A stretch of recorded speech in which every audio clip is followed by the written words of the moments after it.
Hi guys, welcome back to my channel and happy evening everyone. So in this video I'm going to explain about what is a keylogger in cybersecurity as well as how they work and how to detect them. Okay, and this is going to be kind of a theoretical video, guys. All right, so we would be seeing less practicals. Okay, with regards to keyloggers. Okay, in the next part of the video I'll be covering of the practical part which demonstrates what exactly a keylogger is about and how it gets installed in your computer without your knowledge, as well as what damage or harm it does to you directly or indirectly. Okay, and how attackers develop this malicious tool called keylogger. Right, so let's quickly begin, guys. So just type something over here on what keylogger is about.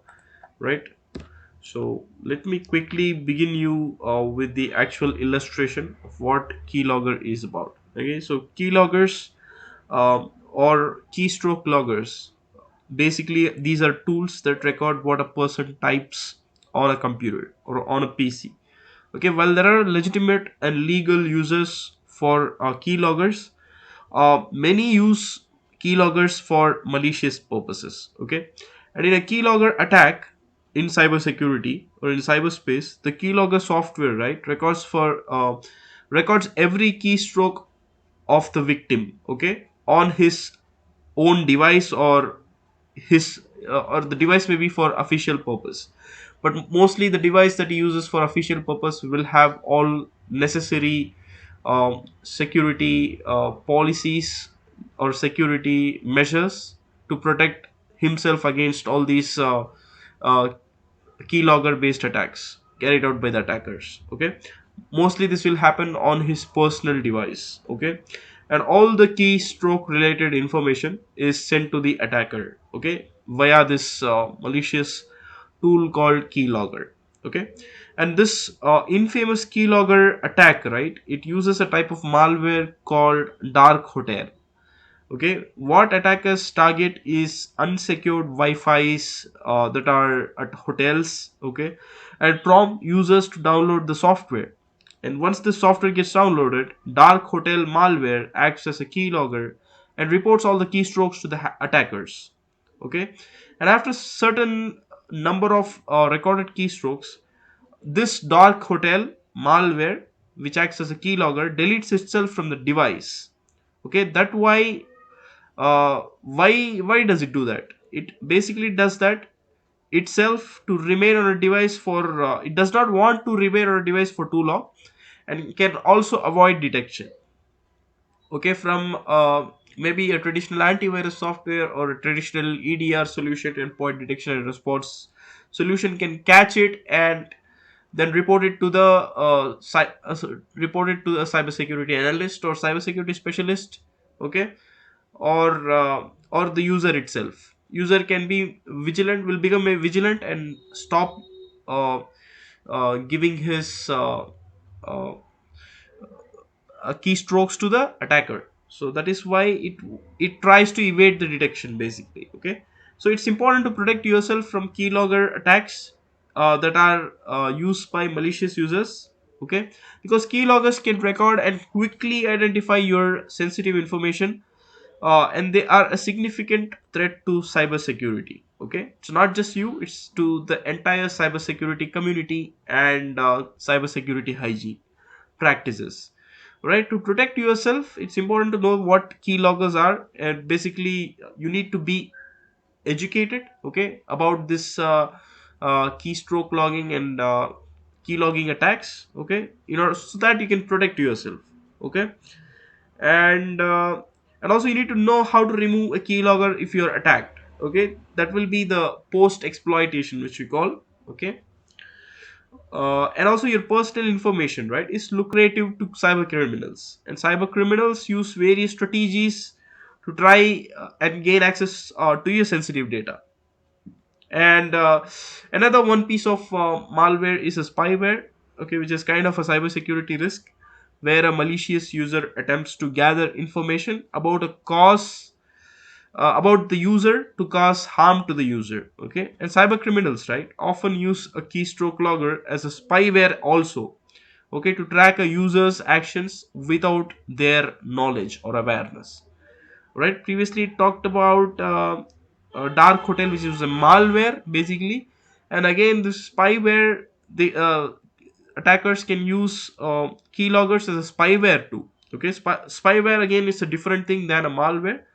Spyware is mostly a kind of a malware which tries and monitors all your, or spies on your sensitive information, and which tries to spy your keystroke activities to gather sensitive information regarding you. Right, that's called as spyware. And also, like, if I want to define what is a keylogger, okay, again I will tell you keyloggers are certainly tools that can record every keystroke that you type into a computer's keyboard, right, or even a mobile's keyboard, because you interact with the device primarily through the keyboard. Right, keyloggers can record a lot of information about your activity. For example, right, keyloggers can track your credit card information that you enter on the websites you visit, and passwords that you store, okay, or use or recycle. Okay, keyloggers are not always used for illegal purposes. Consider the following examples of also the legal use cases which I am talking about here. Okay, parents, right, might want to use a keylogger to monitor a child's screen time. Okay, and also certain companies often use keylogger software as part of employee monitoring program to help track the employees' productivity. All right, and information technology departments, right, can use this particular keylogger software to troubleshoot issues on a particular device as well. Okay, so it's always not used for malicious intent, but however it can be used for legal purposes also. Okay, for some positive use cases are also there, like I listed a couple of them here. Okay, whilst there are legal uses for keyloggers, malicious users commonly use keyloggers to monitor your activity, as well as mostly they perform all these cyber crimes. Okay, and also one thing, guys, when keyloggers run, right, they track every keystroke entered and save the data within a file. Okay, also the attackers can access this file later, or the keylogger software, right, can automatically email this file to an attacker, okay, which is carrying all these nefarious attacks. Some keyloggers, right, which are called as screen recorders, like example, as in your Android phone, it has a default screen recorders. Okay, can also capture your full screen at random intervals as well. Okay, it can integrate with your screen recorder on your phone to do further much of a more harm or more damage, I would say. Okay, and keyloggers also can recognize patterns in keystrokes to make it easier to identify sensitive information, guys. Okay, and if an attacker is looking for password information, okay, they can program the keylogger to monitor for a particular keystrokes, such as for example, if your password contains at sign, right, okay, so till then the monitoring will happen, just to tell that if you're entering a password or if it is something else or not. Okay, so this particular differentiation key attacker can do within the keylogger software. Okay, and then the software only notices them when you're likely entering a password credentials alongside your email address as well as your usernames. So this technique helps malicious users, right, or the attackers, quickly identify what's sensitive information or what's not, without needing it to sift through all your keystroke data. Okay, it just makes it easier for the attacker to view which is more sensitive or necessary for them to access or do harmful acts on you. Okay, and what to actually ignore from all the keystroke data pulled through this keylogger software. Okay, and I will just talk about some dangers of having the keystroke loggers installed on your machine without your awareness. Okay, unlike all other forms of malware, right? Keylogging malware does not damage your computer or operating system. Okay. The main danger of keyloggers is that malicious users can identify and exploit your personal information. All right. And the following examples I will give you, okay, illustrate some of the risks of a keylogger attack. Okay. For example, attackers can steal credit card information and make unauthorized purchases. So this is one of the risks, guys. You need to be very careful about, and also learn more about these keyloggers online. Okay, and join a cybersecurity course, and you will get to know more about what a keylogger is about in more practical sense. Okay, and a second I will say is malicious users can log into your email accounts and steal information or even scam your contacts. Okay, so that's why awareness is very important, guys. So that is why I'm making this video, for you to educate yourself from my videos and also help others in protecting themselves. Okay, my intention here is to spread the cyber awareness through my knowledge. Okay, and that's why I make all this cyber security related content. All right. And the third thing I will say is attackers can log into your bank accounts and transfer money out. Okay, and also attackers can access your company's network too if it is your official device which is unpatched from security updates. Okay, high chances that attackers can get access to your official PC also. Okay, and steal confidential information about your company and your client related data, right? And so that's a basic overview, guys.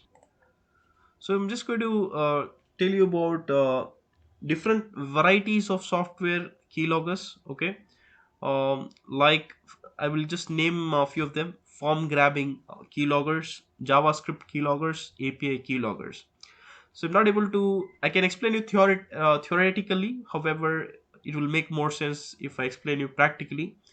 And I don't have valid use cases to explain each of these types of keyloggers. Okay, but however, in the next part of the video, I will just explain you very basic about how practically it works. All right, and I'm just going to talk about how a keylogger works. Okay? So keyloggers are spread in different ways, guys. Okay, but all have the same purpose. Right? They all record information entered on a device and report the information to a recipient. So if I want to tell you, by giving few examples, okay, there are quite a few examples that I can give. Okay, how keyloggers can spread by being installed on devices. Right. So one basic example is web page scripts. Okay, attackers can insert malicious code on a web page. Okay, as an example, I'm telling, and when you click an infected link or visit a malicious website, the keylogger will automatically download on your device and get installed. Okay, and that's how all the bad things begin after it gets installed on your machine. Okay, and the second example I can give is a phishing email attack. Okay, attackers can use phishing emails. Okay, which is part of the social engineering. They will induce you to click a malicious website that may have arrived in your email inbox. Okay, appearing it to be coming from a genuine sender, and as a result, you becoming a big victim and clicking on the malicious website or attachment within that email. Okay, and if it is a malicious attachment in the form of excel file or some word document or something that may contain the that may be embedded, that has been embedded with a malicious software called keylogger, it may get installed. Or if there is a malicious attachment where it asks you to register some details, you will click on the link. As a result, the website will automatically have the keylogger executable embedded within the website, and you will, as a result, you will click on the link and it will get installed in the background without your knowledge. And as a result, it gets installed and it starts doing all the harmful things that you may not be aware of in the back end or in the background. Okay, and yeah, again, the third thing that I will just wanted to talk about is social engineering. Okay, it has the closer link to how a phishing email attack is done. Okay, where an attacker tries to get in touch with you physically or virtually, and try to gather as much as details he can, okay, through you, and use it against yourself to benefit his motive, okay. And there is nothing that is called as basically phishing is part of a social engineering attack, okay, which I have explained you earlier, okay. And mostly phishing happens via email softwares, or mostly through the email protocol, okay. And um and if I want to talk about how do you protect yourself from keyloggers, okay, so let's say the best protection against keylogging attacks is, again I will say, education, okay. Education about how the attacks occur, okay. If you learn about how a keystroke logging happens and how an attack is carried out by an attacker, so that's the best way you can protect yourself against all these key logging attacks, guys, on your personal devices, okay. So consider the following, guys, okay, to avoid being a victim of these such attacks, okay. So like I said, all these attacks, right, most of the cyber attacks happens in this current world, or in this real world, via email phishing attacks, guys, okay. So whenever you open your emails, right, your email software, or you're trying to access your email that are part of your inbox, verify the emails are coming from legitimate sources, okay. Check for unusual email addresses and consider whether requests are legitimate. For example, question question whether your bank would ask you to reset your password in an email, okay. And when in doubt, right, when you have doubt, avoid clicking such links, okay. You can still perform the requested action, such as resetting your password, your net banking password, directly from your bank's portal. Why do you want to access a third party link or third party email, right? I have already created a playlist, guys, in the name of phishing email, how to prevent yourself against these phishing email attacks. There is a complete demonstration I have given on how to prevent yourself from phishing email attacks. Go check out, guys, and learn more about phishing in that video. All right. So the next thing, right? Next thing is verify the websites are legitimate, right? Cyber attackers, right, often create convincing fake versions of popular websites, guys, okay. So I have explained you in the same video where I explained you about how attackers duplicate genuine websites using some techniques and tools, okay. So that resembles uh, an exact copy of a genuine website, okay. So which becomes a duping factor in making the victims fall into their trap, okay. So make sure you verify that the websites are actually legitimate. When I mean actually legitimate, uh, so like I said, before entering your personal information on such websites, your SSN, which is called a social security number, check whether the certificate has a digital certificate to validate its security, guys.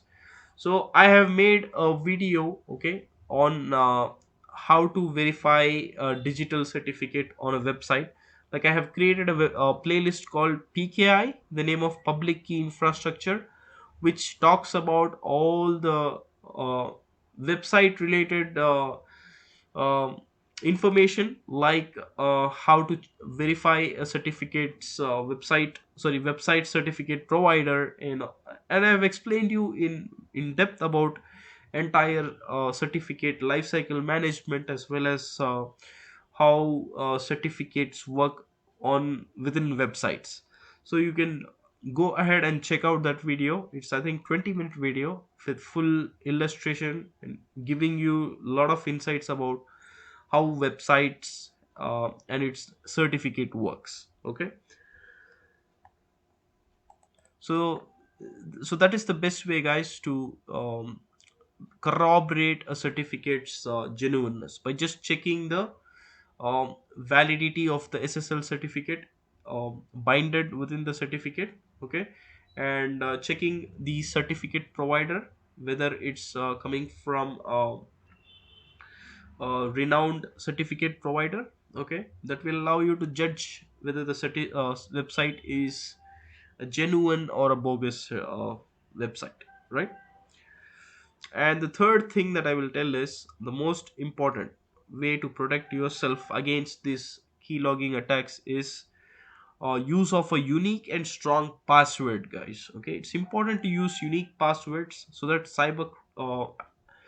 uh, cyber attackers don't have access to all your accounts. Okay, if a particular password is compromised. Okay, so keep rotating your password, keep setting the complex passwords with more characters in it. Okay, and use of special characters with combination of your upper lowercase letters and all that combined make a brute force password which cannot be compromised or cracked by attackers. Okay, so that's a very important way to protect yourself, guys, against any cyber attacks. All right,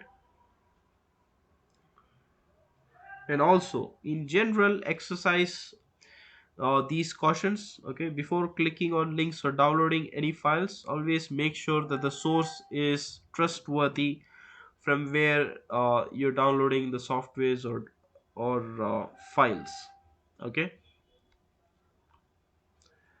so I think that's very much it, guys. So guys, the video has gotten very lengthy, almost 20 minutes, and I just want to end this video from here. And I will make the next part of the video where I will tell you how to detect and remove keyloggers in real time. Okay, and again that will be theoretical video. Okay, rather practical video. Okay, the practical video will be coming in the third part of this video. Thank you. Have a wonderful day. Thanks for watching. Leave a like to this video, please. Thank you.